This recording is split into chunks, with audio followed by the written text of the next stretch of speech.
देखो बच्चों, इस क्वेश्चन में कह रहा है कि एक सर्कस आर्टिस्ट है जो 20 मीटर लंबी रस्सी के ऊपर चल रहा है।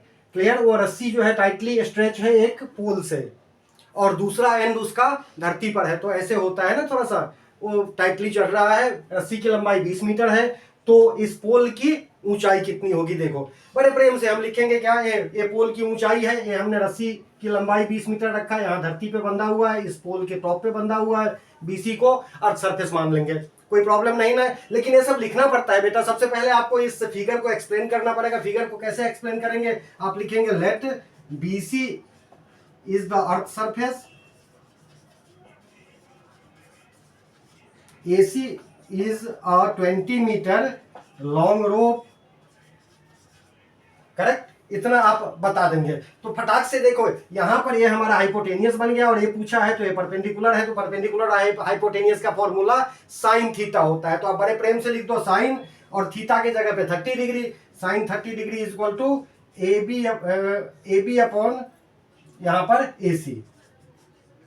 परपेंडिकुलर अपॉन हाइपोटेनियस होता है ना sine theta. A B upon AC sine 30 degree का वैल्यू होता है बेटा 1/2। 1/2 is equal to A B हमारे पास नहीं दिया हुआ है और AC हमारे पास है 20। क्रॉस मल्टीप्लाई करेंगे तो 2AB हो जाएगा ना। 2AB is equal to 20। So AB is equal to 20/2। This is 10। Final में सबसे लास्ट में जाकर के आप लिखेंगे so height of the pole is equal to 10 metre. हो गया। कितना फटाक से हो गया ना, मौज कर दी बिल्कुल। चलो अब क्वेश्चन नंबर 2 देखते हैं। हाँ तो प्यारे बच्चों, क्वेश्चन नंबर 2 में एक पेड़ है जो आंधी तूफान के कारण बीच में से कहीं पे टूट गया। टूटा हुआ जो पोर्शन है वो लटका हुआ है, और लटका हुआ सबसे टॉप वाला जो पोजीशन है वो धरती पे टच कर गया। वो धरती पे टच कहाँ किया? उसके जड़ से 8 मीटर की दूरी पे, और ये एंगल बना रहा है 30 डिग्री। तो हमें पेड़ की असली ऊंचाई पता करना है, find the height of the tree. अब देखो यहाँ पे हमने फिगर समझ लेनी है। फिगर में क्या है, बीसी को हमने पेड़ लिया और बीए को हमने अर्थ सरफेस लिया। ठीक है? ये बीसी पेड़ जो है डी पर टूट गया, और डीसी जो पोर्शन था वो डीए बन चुका है। ए पॉइंट यहाँ पर है, अर्थ सरफेस पर है। ठीक है प्यारे बच्चों, तो हमने बीसी की पूरी हाइट फाइंड करनी है, और बीसी की हाइट फाइंड करने के लिए बीडी प्लस डीसी हो जाएगा। अब डीसी ही तो डीए बन चुका है ना, तो हम अलग अलग वैल्यू निकाल करके कैसे फाइंड करेंगे? देखो सबसे पहले तो इसका कॉन्सेप्ट आपने लिखना है।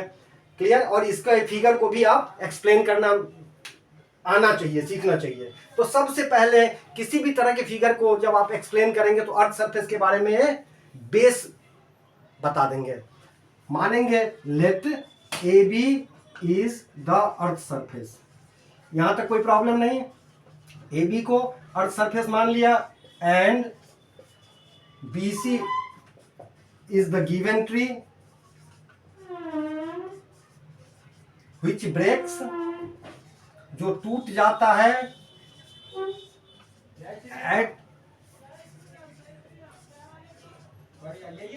at the point of D, and DC becomes DA। ठीक है? मैंने क्या लिखा? मैंने लिखा कि माना कि AB अर्थ सरफेस है, BC वह पेड़ है जो पेड़ D पॉइंट पर टूट जा रहा है, और DC जो है DA बन चुका है। क्लियर है? यहां तो कोई प्रॉब्लम नहीं। अब देखो सबसे पहले हम लेंगे 1030 डिग्री। 1030 डिग्री का वैल्यू होगा प्यारे बच्चों BD upon AB। Perpendicular by base होता है ना, BD अपॉन AB। और 1030 डिग्री का वैल्यू हर किसी को पता है 1/√3। 1/√3 is equal to BD upon AB, और AB 8 बन गया। क्रॉस मल्टीप्लाई करेंगे तो √3 BD इक्वल टू 8 हो जाएगा। तो BD equal to A root नीचे आ जाएंगे, 8/√3 बन गया। ठीक है? तो BD हमने फाइंड कर लिया, 8/√3। ठीक है? अब इसको मिटाता हूं मैं। आप लोगों ने स्क्रीनशॉट ले लिया होगा जिन्हें जरूरी है। ठीक है? जिन्हें नहीं जरूरी है कोई बात नहीं, समझ में आ गई तो क्या जरूरत है स्क्रीनशॉट लेने का, लेकिन हमें तो पूरा प्रॉब्लम सॉल्व करना है ना प्यारे बच्चों। तो इस तरह BD हमारे पास 8/√3 बन चुका है। BD क्या आ गया? BD आ गया 8/√3। ठीक? अब आगे चलते हैं। इसी ट्रायंगल में दूसरा चीज क्या लेंगे हम? दूसरा चीज हमने BD आ गया, और DC भी फाइंड करनी है ना, और DC के इक्वल क्या है? DA। तो DA का इसके साथ कंपैरिजन cos थीटा लेंगे हम। और हमें पता है cos 30 degree is equal to base by hypotenuse होता है, बेस बन गया ए बी और हाइपोटेनियस यहाँ पर है A D, cos 30 degree is √3/2, √3/2 is equal to A B 8 centimetre है ना, और सॉरी 8 मीटर है, और ए डी हमें नहीं पता, तो यहाँ भी क्रॉस मल्टीप्लाई ए डी और यहाँ √3 A D is equal to 8 into 2, 8 2 जा 16 होता है ना, A D is equal to 16/√3। अब ए डी बन गया 16/√3 और बी डी बन गया 8/√3, दोनों को ऐड कर देंगे, so B C is equal to B D plus D C is equal to B D plus D C के जगह पे ए डी। अब बी डी हमारे पास है प्यारे बच्चों 8/√3 प्लस 16/√3, तो ए √3 यहाँ ले लेंगे हम, ऊपर में सीधे 8 प्लस 16 हो जाएगा, तो ए बन गया 24/√3। लेकिन थोड़ा सा अभी और करना है, 9th क्लास में हम लोगों ने रैशनलाइजिंग द डिनोमिनेटर किया हुआ है, तो ऊपर नीचे √3 से मल्टीप्लाई कर दो, तो ए बन के जाएगा 24/3, √3 बन गया 3, रूट ऊपर है ना 24 √3/3, 3 से इसको कट कर दो, 8 सा हो जाएगा 8√3। लेकिन इतने ही पे छोड़ना नहीं है, आपको लिखना भी है, so height of the tree equal to 8√3 metre. Clear है ना, कितनी आसानी से सॉल्व हो गया, मजा आया। चलो बच्चों अब हम लोग क्वेश्चन नंबर 3 करते हैं, ठीक है।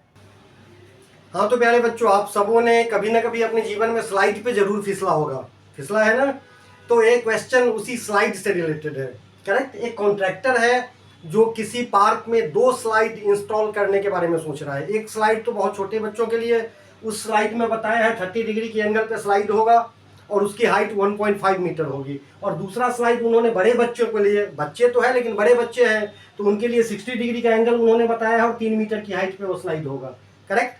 तो इन दोनों स्लाइड की लेंथ हमें पता करना है। देखो अब इधर देखो, हमने छोटे बच्चों के लिए, स्मॉल चिल्ड्रन के लिए स्लाइड का डायग्राम बनाया जिसमें कि 1.5 मीटर की हाइट है और 30 डिग्री पे है, दूसरा स्लाइड 3 मीटर की हाइट पे है और 60 डिग्री पे है। तो सबसे पहले क्या करेंगे, हम फिगर को एक्सप्लेन करेंगे। फिगर को आप इकट्ठा एक्सप्लेन कर सकते हैं, लेकिन क्वेश्चन तो 1 बाय 1 बनेंगे। आप यहाँ पे लिखिए, let A B and P Q both कर दो, both are the earth surface,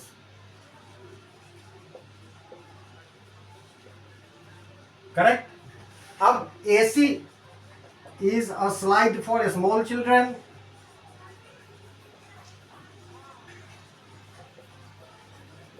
क्योंकि AC स्लाइड तो यही हुआ ना, यहां से बच्चा फिसलना शुरू करेगा और यहां पे अर्थ सरफेस पे आ जाएगा। ये हाइट है, small children of height, of लिखना है, of height BC equal to 1.5 metre, full stop. फिर लिखिए आप, PR is the slide for elder children, बड़े बच्चों के लिए, एल्डर चिल्ड्रन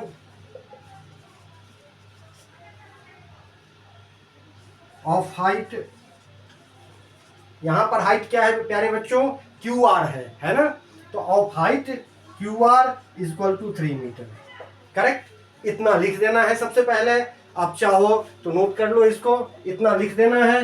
ये लिखने के बाद फिर अब 1 बाय 1 पे आएंगे, स्मॉल चिल्ड्रन पे अलग आएंगे और बड़े बच्चों पे अलग आएंगे। तो इसको मिटा देता हूं अब मैं, क्लियर, इतना लिखना है, इसके बाद फिर सॉल्यूशन होगा। अब सॉल्यूशन क्या होगा, अब लिखेंगे इन ट्रायंगल ABC, क्या लिखेंगे प्यारे बच्चों, अब देखो इन ट्रायंगल ABC, देखो ए 5 मीटर मतलब परपेंडिकुलर दिया हुआ है और हाइपोटेनियस हमने निकालना है, तो perpendicular by P by H equal to sine theta. तो इन ट्रायंगल ABC आप लिखेंगे sine 30 degree, sine 30 degree equal to P by H होता है, P हमारे पास BC है, डायरेक्ट लिख दो BC बाई AB, और साइन 30 डिग्री का वैल्यू हर किसी को पता है 1/2 होता है ना, तो 1/2 इक्वल टू BC हमारे पास 1.5 है और AB लिख दो, so AB equal to 1.5 into 2, 3 metre, correct. So length of the slide for a small children,